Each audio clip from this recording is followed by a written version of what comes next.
Hello, I'm Carolyn Beauchamp. I'm president of the Mental Health Association in New Jersey.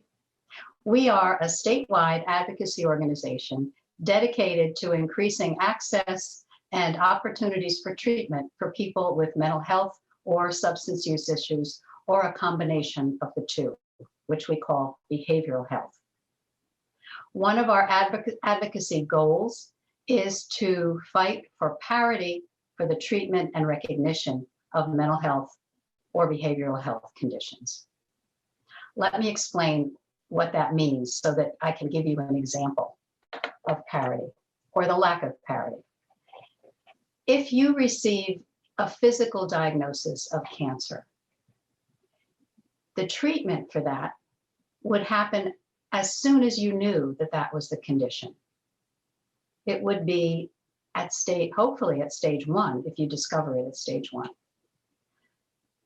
That's because you want to identify these things as soon as possible so that you have a better chance of recovery.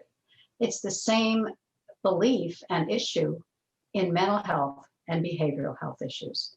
However, frequently we don't recognize these concerns and we don't get treatment before stage 4. Now that happens because we are facing stigma and we are facing a whole behavioral health arena where it's very hard to recognize, it's very hard to know where to go, and it's also very hard to get into treatment. Our treatments, certainly in the public sector and to some degree in the private sector, are really for the deep end of the continuum. So we're talking about hospitalizations, we're talking about heavy-duty medications, all of which are necessary. But if we could identify these things sooner and people could get to treatment sooner, we would have a much better chance at recovery. So this is an area where we fight to reduce stigma.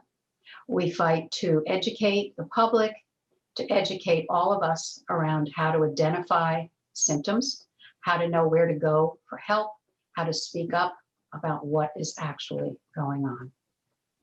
So we will be delighted if you would join us in our fight. We welcome you, and we hope that this has been helpful.